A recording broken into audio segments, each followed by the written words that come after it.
go.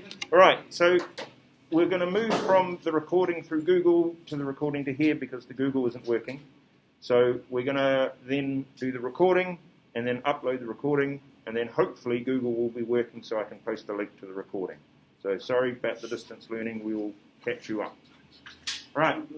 So we had social proof effects. Right, the idea that your friends like it or lots of people like it, so therefore so should you. The status quo effect, which is where the information that you already know is what you're going to choose. And then the Zeigarnik effect, which is about the task that is incomplete, right, being more important to you. So now you've got to match the terms. Okay, you're going to match the terms.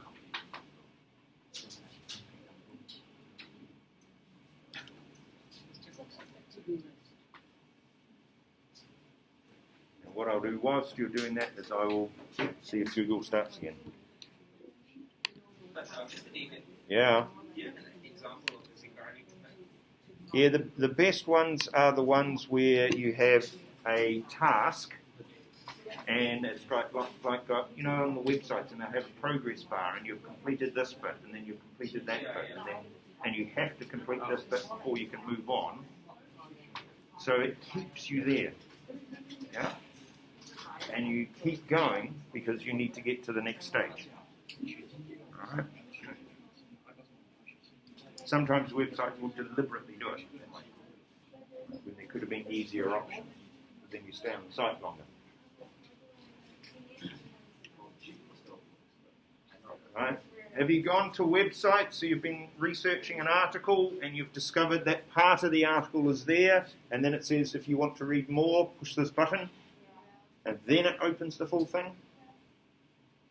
Encourages you to stay on the site, and then you see more adverts for other products, etc. It's counted as an additional click, so to speak. More engagement with their site. Right. Believe me, these architects are very clever with these sorts of things.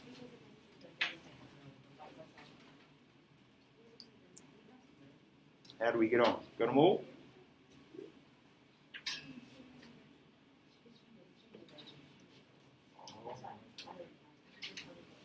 All right. So, what we were after was those. The social proof, the bandwagon effect, the status quo, making you a decision on information you've already got, and then obviously the Zeigarnik effect with the incomplete tasks. Good. So I've put some visual images up because I am reliably told that visual learning helps. All right. So here are some examples. This one here, what am I attempting to illustrate?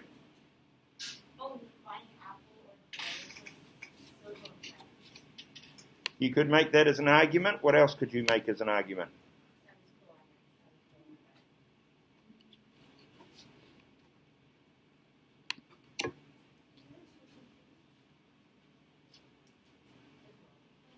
That the first piece of information you come across, you haven't necessarily chosen it based on research. You might have chosen it because you like the brand, you know the brand. You don't really know anything about Huawei. Yeah? Okay, that's sort of an idea. What's happening here?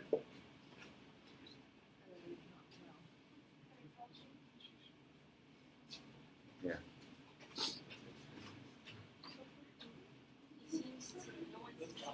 Probably going to annoy the other people in the lift. Have you tried that before, Faith? Obviously not at the moment, because you're all in different corners of the lift. All right. Facing the wall. Yeah, it's in a lift. Oh, and he's facing that lady all awkwardly. Yeah, I don't know that he's deliberately facing the lady, although you could make that as an argument, I guess. Yeah?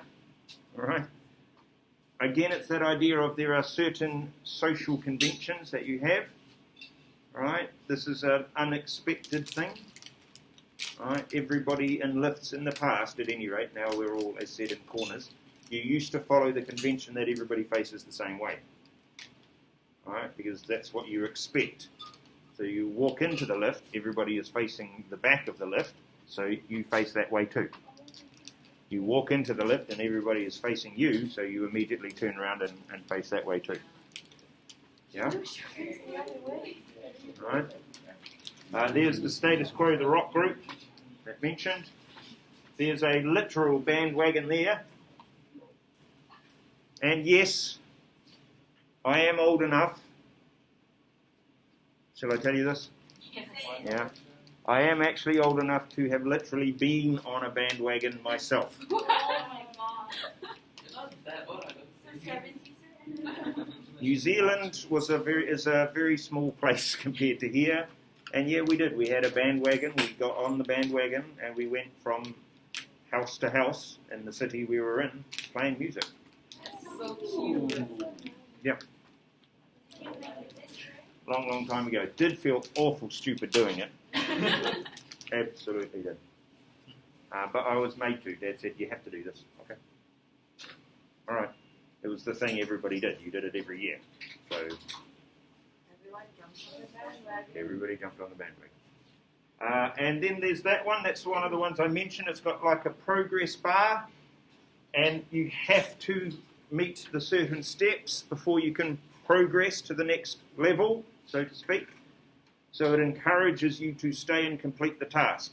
It's like on Instagram when you go here, like you don't go saying 2 out of 3 steps done. Yes. This. Yeah. Aye. Lots of these online systems now do something similar to that. And you will find that becomes an increasing thing because the behavioural algorithms with regards to it work really well. Right? We know this stuff works, and that's why they use it. Yeah? If it didn't work, they wouldn't use it. That simple. So a little bit of a who are we? All right, which yes, you can sing along to the Who song with that. But this particular approach here is saying that we aren't the rational calculators that economics assumes we are. We really aren't. There's more to us than sitting there at the lunch table working out our utility. All right, shall I eat more of this food? Hold on. Yeah? Do I need another serving of? Shall I go and buy a drink as well? Yeah, that's not us. All right, that's what the theory is going to tell us. But as you saw, right, that may not be who we are. We are, in fact, more anxious about things, particularly probably at the moment. Right? We are what's called moralizers. So we tend to use which type of information more? Positive or normative? More normative. All right?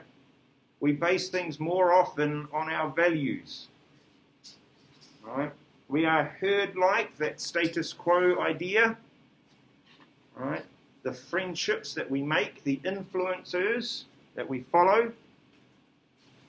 We are reciprocators, which means that we will reply to what somebody else does for us or to us. So typically someone sends you an email, you typically reply to the email. It feels weird to not. But not all emails need a reply. Yeah? Right. I also have a wee rule about my replies with regards to emails, is that I tend to structure my emails in particular ways if it's the first email. If it's the reply to an email, I make it more conversational. Yeah? So I don't do dear such and such in a reply. I just talk. So that's me. Yeah. My wife did suggest I needed to make my emails more formal, particularly when we moved from New Zealand to overseas. All right, and I needed to use less Kiwi slang.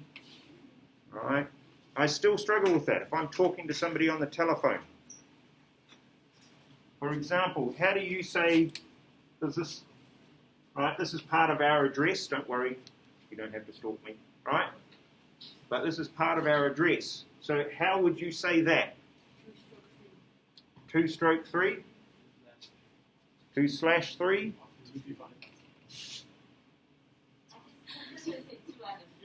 2 out of 3. But most of the time, if it's a street number, it will just say like Jalan Diplomatic 1. Yeah. But it's not You say Or if it's outlet like or condo, I say like block 2, lot 3 or something. Because in New Zealand, you would say 2 bar 3. Oh, no one understands that here. But nobody understands that here. And every time I'm talking to someone on the phone, and they quite often ask me our address, okay, I have to mentally make the shift from New Zealand speak to international speak. All right, my wife says they don't know what that is. They think a bar is where you go to have a drink. All right, the other one is telephone numbers, because quite often your telephone numbers start with this. Yeah? How do we say that in New Zealand? Oh. O. 014, 018, 017. Yeah? But it's a 0. And I did do that several times, and people, so they're actually trying to write, how do you have a telephone number with a letter in it? I don't understand. Some people understand that here. Like, Yeah. I've heard a lot of Yeah. people say, oh. So they say in between here. If Okay. it's the start of the number, they won't say 019. If it's like Right. 019802, Right. that's Yeah. what they say. Okay. So we will reciprocate. We will reply to emails. People will post messages to us and we will reply. People will check their phones for texts and then, I have to reply. Right? Because if they don't, you get all anxious about it. Did you get my message? Okay? So businesses know this. Right? So businesses will communicate with you. Governments know this. Governments will communicate with you knowing that you are more likely to reply because they have personally communicated with you. Right? They will nudge you to a particular action because of that. We are image conscious. I don't need to explain that one to you, I don't think. Yeah? You are storytellers. Yes, I know everybody says that about me in particular. All right? I had a student in New Zealand, and I had that particular learner, like with you all, for a couple of years. And what I didn't know that they were secretly doing was any time I told a story, they wrote down somewhere in their book the aspects of the story. Okay, not the whole story. No, that would be crazy. Just the aspects, the important aspects of it. Then at the end of the year, as I gave them leaving certificates, right, they gave me a leaving certificate that they had all signed as well, and around the outside of it, they had written the contexts of all of these stories that I had told them, which was a little bit creepy in a way, but still quite nice. I'm fairly certain I try and keep all of those things, because if you ever have a difficult week, right, lots of marking to do or students who don't quite get it, okay, it's quite nice to actually read through some of those. Yeah? The best one I got was from the group of kids I taught,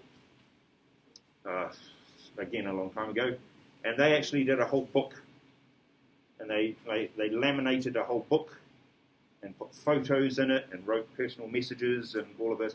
It's because I was looking after about 250 kids at the time, and they were the ones who, you kind of expected them to be in the most trouble, not achieving all of those sorts of things. They lost every single competition that there was, those kids, yeah. And me and my offsiders, because we had a couple, we worked out how to turn that all around, and within the space of a relatively short period of time, because obviously you've got an academic year, they ended up beating a whole lot of other people in the school, not beating them up, right? Winning the competitions. We ended up reducing their behavioural issues. We did tremendous strides with them. And it was really good, right? And a lot of it was from the philosophies and stuff that we then incorporated into the things that we did with them. And so at the end, when we left, they did this whole really nice book with quite personal stories, right, etc. within it. I didn't believe in myself, but then you taught us how, and it was really nice.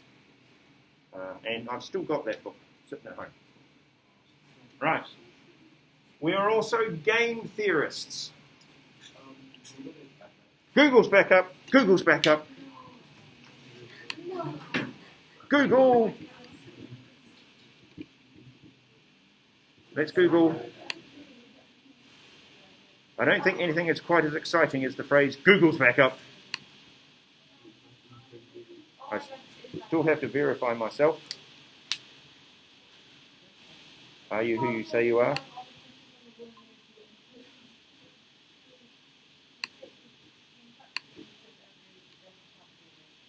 All right, hey! Hello, team. Google's back up. It died. Don't panic. It wasn't any of your fault. Hello. All right. It was WinHow. All right. All right. Don't worry. It's pretty much anything that goes wrong, I might blame WinHow because, you know, why not? He's got big enough shoulders. And he can take it. All right. So, I have recorded the bit in between on some other camera that Fatima showed me. I don't know how that one works. It's probably still recording, which is useful. So we will have some video that we'll upload that you will be able to access.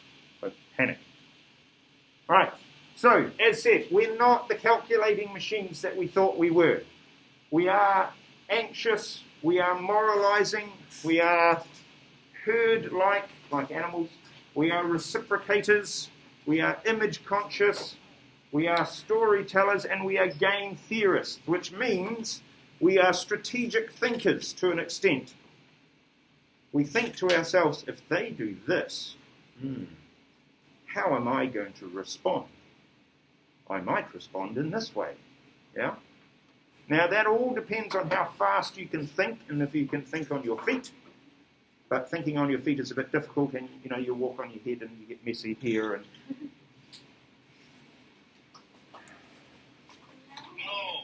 all right, so we've done that. Yay! No. Now, ladies and gentlemen, we turn. Once this works, please tell me this is now going to work. Okay. To where am I? Behavioural economics. This one.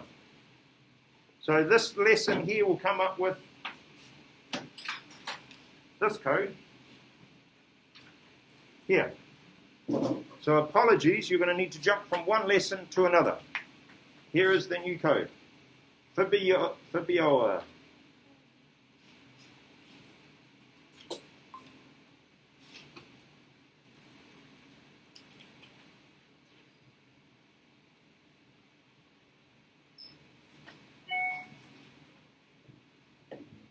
Now, what we've been doing is all about behavioural economics, but the other part, the nudge theory, etc., that's quite a specific section, a slightly separate section, and it is very HL based, so higher level based. We're also going to look at this. This too has aspects of HL within it, which is useful, but it is also quite general and helpful for everybody, okay, which is good because Max looks like he's going to fall asleep.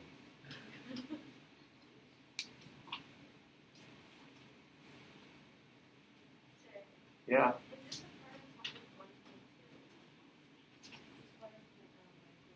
Behavioural economics. Yeah.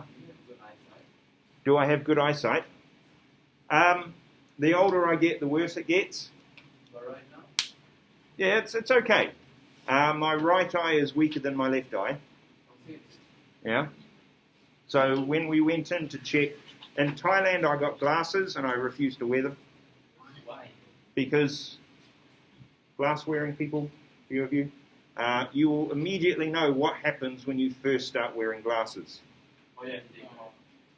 Is that your eyes immediately adjust to the glasses, which means from then on out you pretty much have to wear the glasses. Okay?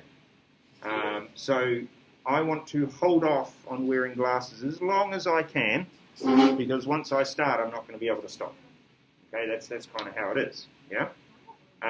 So we did that in Thailand, and then we came here, and my wife was, check your eyes again.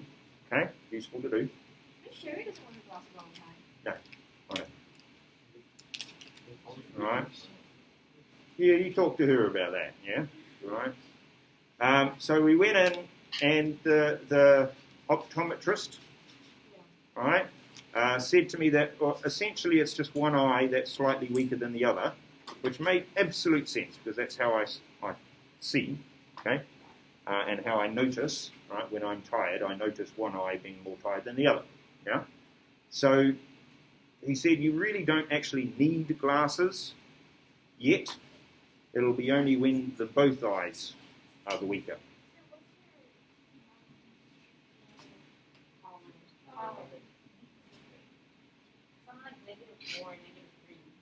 Oh yeah, yeah, yeah. My one is like slightly negative, and the other is not fine. Oh, that's fine. That's what I have. I was like, Yeah, yeah. It is a bit of a shame because I used to have like supervision because I'm Superman. So, and it's the same with my hearing. I used to have super hearing, but not anymore. All right. It's not always a good thing to have super hearing, by the way. My wife's got much more super hearing than I. Much more. But yeah, the older we get, those sorts of things, like other things, do disappear, all right, quite quickly. Now, I've got 13 in. 13 is not 18.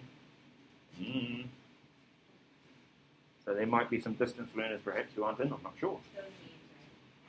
All right, we're also missing obviously a couple from today, so who are doing tests, who are chasing the cats. All right. A joy for you when you arrive is that you will end up chasing cats as well. Don't worry. So how we think behavioural economics, here we go, step 1. Firstly, your value judgments are very important. As you saw when you did some work for me the other day, yeah, you looked at data and you worked out that it was a non-objective set of data.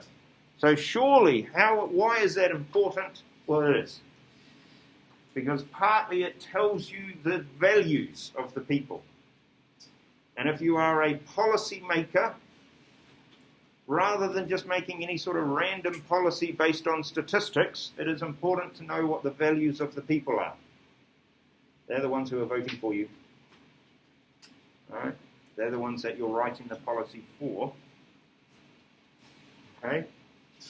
So therefore, you should be considering their values. That's not a very economicsy thing. It's not a very scientific approach either. But it is a very human and behavioural thing. All right, here's the question is, but first, how do you get into an airplane seat?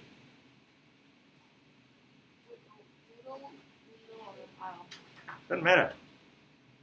No, absolutely does not matter.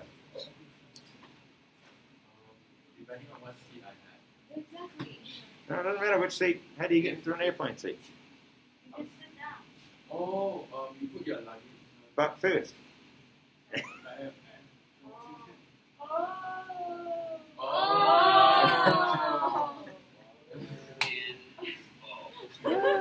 Yeah. Yeah, my son would have found that funny.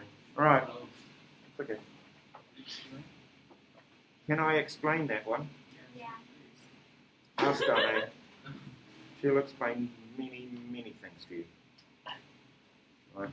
That one first. All right.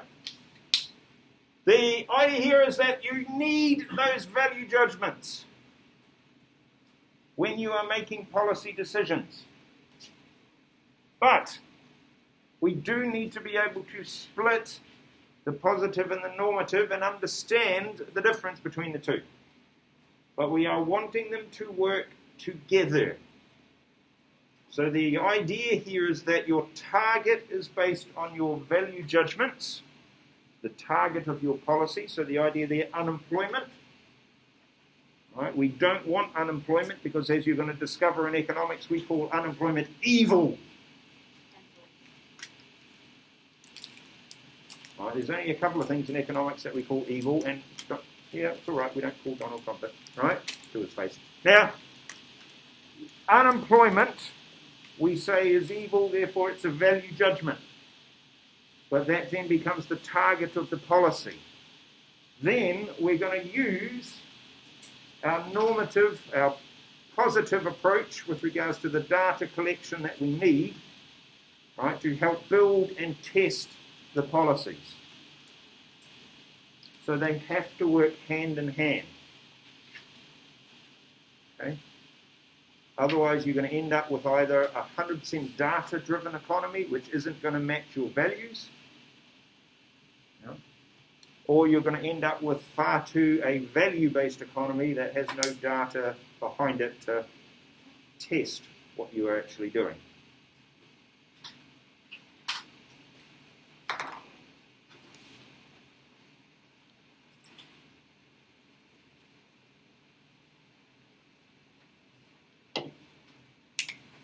Yes, I do like the aeroplane seat joke. I find that quite amuses me. It's half the battle. Keep yourself amused. I'm going to move on.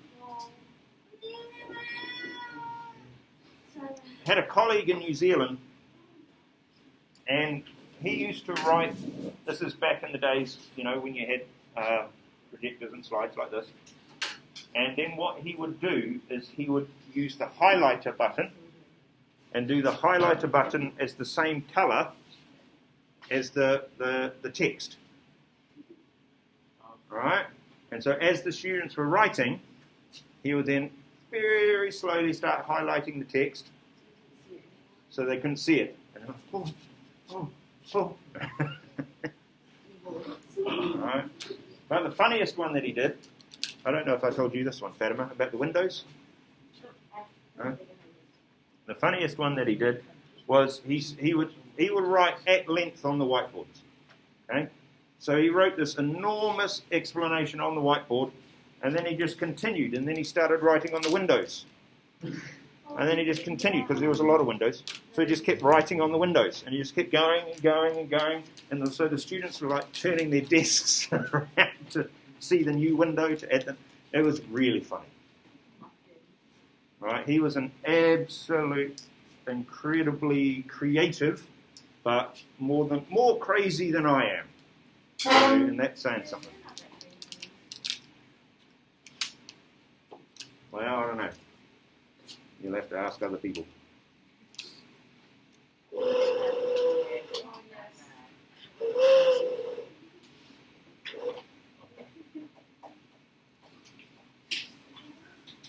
Right. They used to have shouting matches between the classes. So they would have an economics definition up on board, and then the winning class was the class who could shout the definition the loudest. It was an all-boys school, so they needed to do things like that. Yeah. They did towers. They built towers out of the theories. Right, and then it was you had to rearrange the tower to actually match the theory. So it was the words. Each word was on a different block. And then they built the towers, yeah? But the one that was, it was evil of him, was his definition ropes. Right? And he wrote these the terms on one side of the card, and then the definitions for the terms on the other side. Right? But they weren't matched up. And then the cards had little notches in them. Then the notches responded to which definition matched which term. And then he gave them a long piece of string. And then they had to wind the string across the whole lot so that front to back, the string matched the term to the definition. And if they got even one wrong, it would be out of place, so they'd have to unwind the whole thing and start again. Oh, crazy stuff. All right. What are we actually concerned with? Well, two things. When we're discussing these behavioural economics, when we're when we are discussing the impact that all of this has on policy, then we are concerned with these two major themes. The first one is equity, and the second one is equality. Now, we've discussed equality before because we've thought about it in the context of command economies versus free market economies. and whether that means everybody is equal or not. Because the word equal is in there. All right? But equity is something different. Do we know what equity means? Come on, if you've got a sibling, you must know what equity means. Yes, well done. Well done, exactly. It means about fairness. Now in economics we talk about fair treatment and fair outcomes. All right, those two lots of fairness. Fairnesses, fair eye, I don't know, okay? Whatever the multiple term is, plural term. So the treatment might need to be fair, but you could also consider the outcome. So how much income people are earning, right? So the classic one the other year was about the pay gap between men and women, right? So as an equity issue, yeah? Right? Just don't consider tennis, okay? I don't know, you tell me. What do you think? Equity, equality. What was equality all about?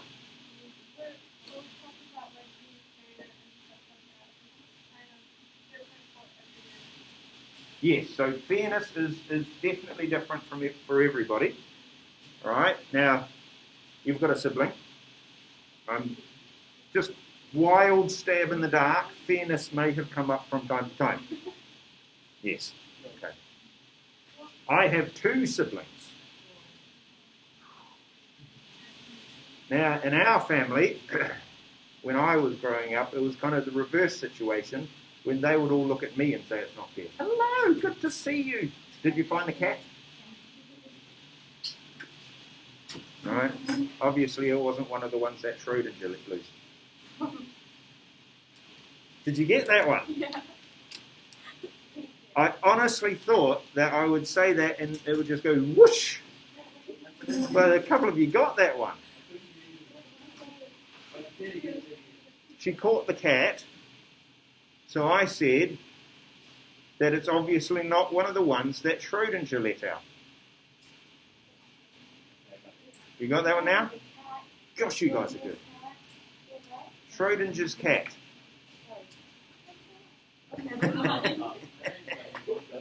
Do some research. Look it up. Come on, you've got Professor Google. I've given him an advanced degree now. Schrodinger's cat. Equality is like, so like using like 2 siblings. Yes. And equality is like having 5 pieces of cookie for each sibling. Yes. Equity is maybe sibling A is older than sibling B, so maybe sibling A should get more cookies than sibling B. Exactly. Well done. Well done. Yes, indeed. All right. Brilliant thought experiment. You can get T-shirts with Schrodinger's cat on them now. I mean, when I was growing up, it was just like, yeah, but brilliant. Really, really clever. There's some quite cool ones. I've actually been tempted to get one, but wouldn't make much sense in my line of work having a Schrodinger's cat T-shirt. So. Equity, equality. All right. Look out for the cats. Apparently they're running wild.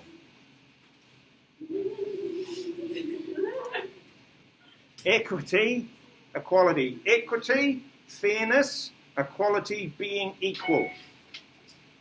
If things are equal, it's quite objective. Because you can tell if it's equal or not. Yeah? Everybody has an equal share. You should be able to quantify that.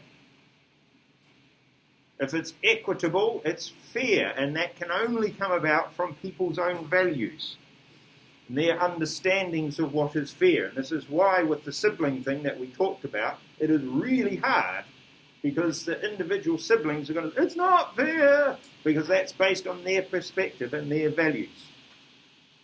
Yeah? You got a sibling? Did you have any fairness comments? Couple? Yeah. All right. Yeah, in our family it was always the reverse way because they were always looking at me saying it wasn't fair. Right? Whereas I just didn't care what they were doing. Yeah? But for them, I was getting everything and all the special treatment and all of these sorts of things. Wasn't, but... Well, the older you get, the more difficult that question becomes. Yes, again, because there's this stigma people have to age. So how I refer to my sisters, because I have two of them, you've got one. I am doubly blessed. All right? So I can't refer to them as my older sisters because they don't like that. Okay? I also can't refer to them as my little sisters, even though they technically are. Right? I am the tallest in our family. Yeah, I know. Right? My father did manage to grow a bit when he was 60 or so, because he had his hips done, and he gained an extra. So he and I are pretty much level pegging now. But then I've grown. I grew 1 centimetre over summer. Wow. Yeah. Yeah. Well, that's the reason why I grew is because I'd shrunk. So I managed to gain it back. Chiropractors are wonderful people. Right?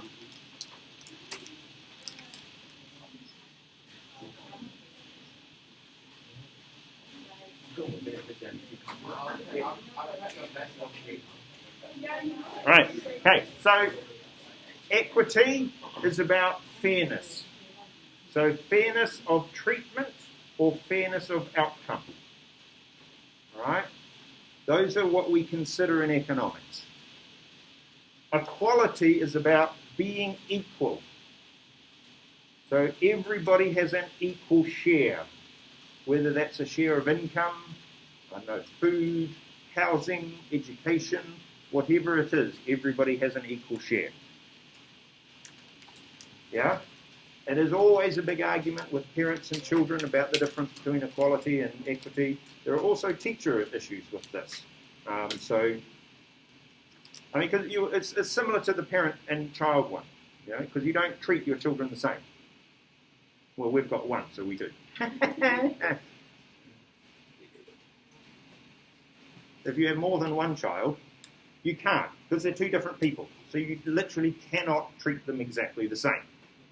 It would be a complete moral failure on your behalf as a parent to treat your children equally, because you can't. Right? They are different people with different needs, different problems, etc. Yeah. All right. Which can be difficult for kids to understand. Yeah. Not for ours, because he's one. Yeah. All right. So which one of them has the value judgments? It's quite clearly the equity, because that's your concept of fairness being different from everybody else's concept of fairness. Okay. All right. So we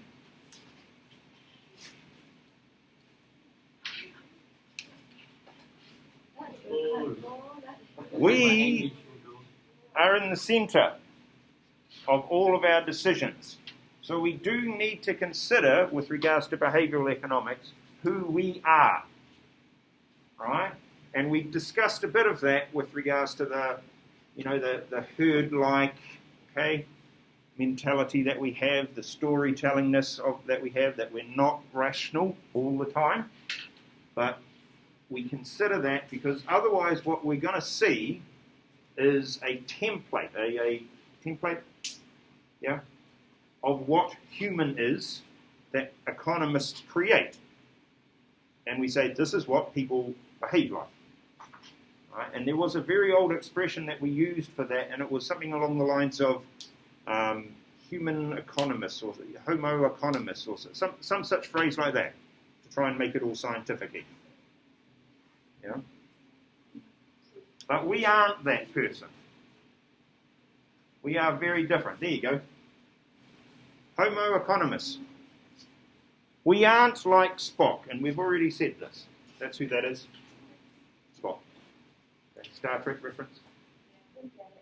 Yeah, the other one. Yeah. Hey.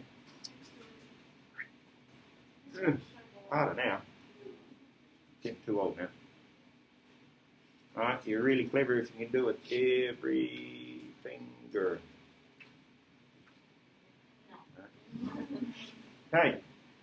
We as people are not consistently rational. We're not. Okay. We as people are not always altruistic. We are quite often self-interested. We have discussed, and you did the experiment, and maybe we are utility maximizers, maybe. We are out for the idea of satisfaction, to get the most out of it. Hold on. Oh. Hey! Did you find the cat? I hear it was loose. They can tell you about what Schrödinger has in common with that. We aren't the sort of people who take the optimal route to achieve our goals. That's not us. Quite clearly we don't. We want to think that this is us. That's the template that economists have used for hundreds of years as to what people are. So all of those policy decisions that we made, all of the philosophy of economics was based around this person. Right? But that person doesn't exist. Right? Because what we are is we're subject to biases. All of us. And we need to own that. All right? You might think, I'm not biased. All right? And then you sit in a TOK lesson and discover, oh, actually, yeah. We are subject to irrationalities. Sometimes we just don't make sense.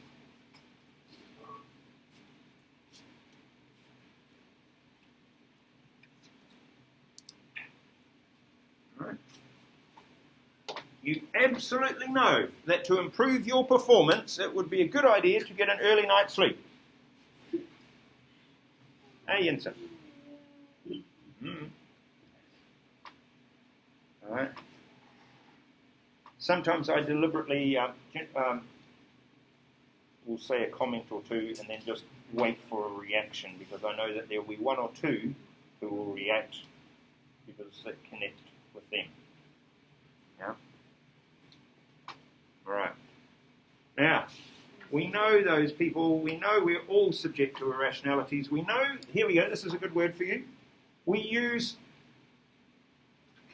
heuristics. Heuristics. Now, I'm going to apologize again for being a Kiwi, for having an accent that makes it nearly impossible for me to say most words. All right? And that's when I'm trying to speak properly. That's all right, Kendrick. Don't panic. Kendrick is back. We can all rest easy now. All right, looking at you, John. There was a hint of panic in the eyes. That's all right. It's all right. Kendrick's here now. He will help us. Hey, Kendrick. Yeah. You just say yes and nod your head. That's kind of how a lot of this works. All right. When how knows. Yeah. But now, I really struggle saying that word. So if you struggle saying the word, okay, that's fine. If you struggle writing it, that's okay too. Right? Have a go, please. Okay? What they are is they are cognitive shortcuts. These days you might call them, you go online and you see life hacks. I'm going to improve your life by showing you how to use a potato peeler to fix a light bulb. I don't know. Yeah? But these are in your brain. Everybody has them. Little rules, little shortcuts that you have in your thinking process that enables you to make quicker decisions. Yeah?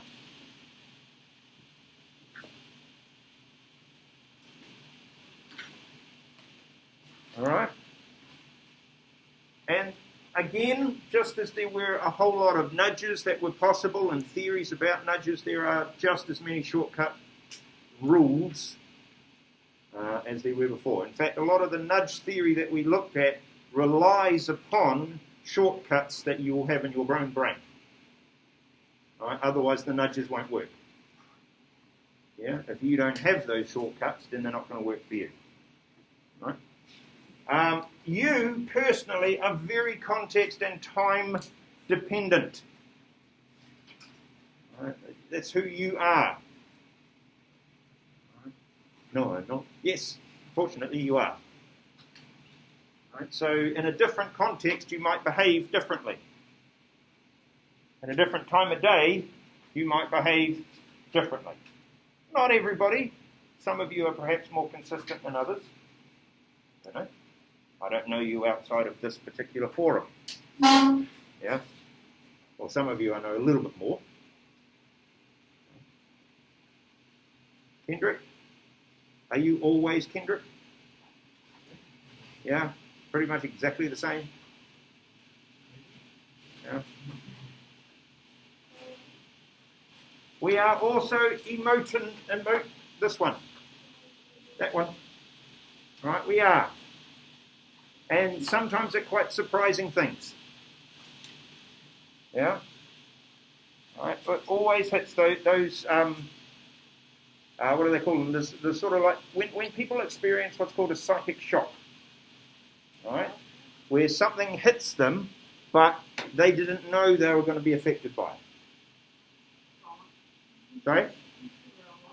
Yeah, could be a trauma, but it could be something innocuous, innocent, but triggers something in you that causes you to react.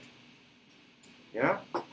So we had some experiences in China that weren't great. Let's just put that out there. Okay? And we're not talking about the sort of, amusing anecdotes about the taxi drivers who couldn't understand my English, and we had, the fun journey somewhere with me going, right? Okay, we're not talking about those sorts of stories. We're talking about really quite scary stories. Okay? Now, those are there. Okay? And some things will trigger those for me. And I will react to that. Yeah? And that's the same with everybody. Yeah? It's like the people in America, particularly if they're in New York, and if they were in New York around 9/11, okay, then they might have been triggered by all sorts of different things that you might not understand. And you might not know, what's that about? Yeah? Why did I react in that particular way? Because your emotions are weird. Right? You don't know what's going to set you off necessarily. You might, or you might not as well. Okay? So, we're not human calculators.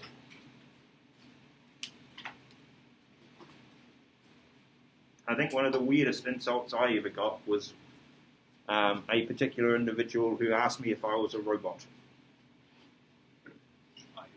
No.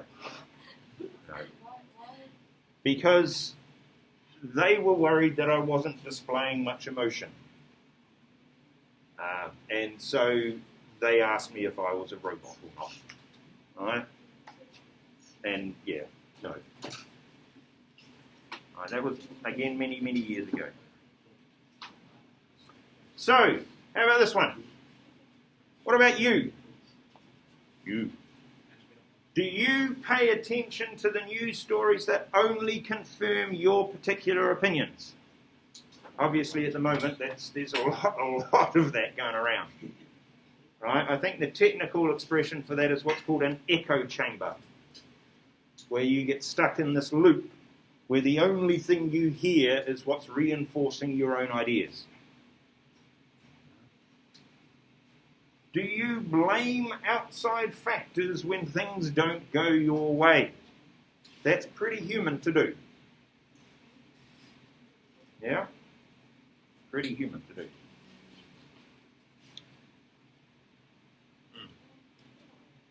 Have I told you about my basketball tie?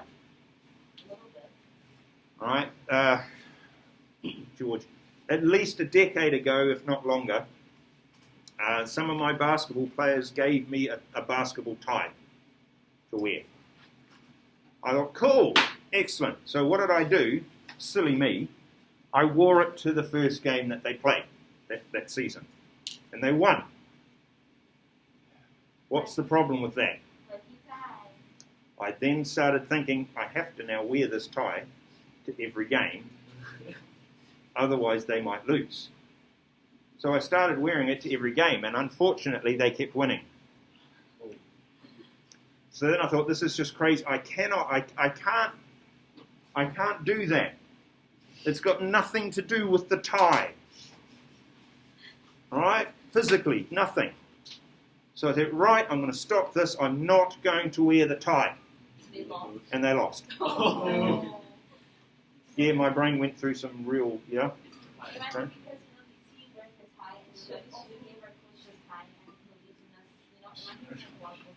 Well, yes, you could make that as a connection. Hello, good to see you all. I'm apparently run out of time. Just before we go to break, you'll need to obviously do all the cleaning of the tables. Very quickly, the rugby team in New Zealand in our school decided that the reason why they lost their rugby game was because of the rugby balls. So they had a ceremony over the rugby ball, blessing the ball. Then they buried the ball in the ground. And then several months later, when they were playing the same team again, they dug the ball back up, had another ceremony over the ball, and won the game. Right, ladies and gentlemen, thank you very much. We will pick up from this in the new week. Right, thank you for your patience. We will see you some other time. Oh, hold on. Oh, he's there. Okay.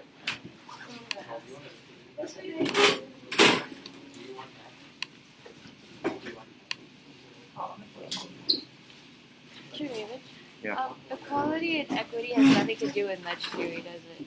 There's nothing to do with. Does it does equality and equity have anything any connection to do with nudge theory? Yes. Oh, Well, I'm really tired. because the idea is that what you're trying to achieve is a policy or a government objective. Yeah, I know. My son and I had a wee conversation about it. It's still usable. Don't panic. The pen's not going to. Right. Very difficult. And then he was trying to get the thing out once he put it in and causing the liquid to go everywhere. And that had another conversation. Yeah, so where I was, so because we're using equity and equality in our discussions about the policies, and then we're going to use nudges and various other devices. Oh, right, because we use equality and equity to make, we use that, and that has value judgment in it, and then we use that to make laws, and the laws are the nuts. Right, Okay, thank you. no problem. How do I turn off this thing that... Oh, this one. Here we go. And then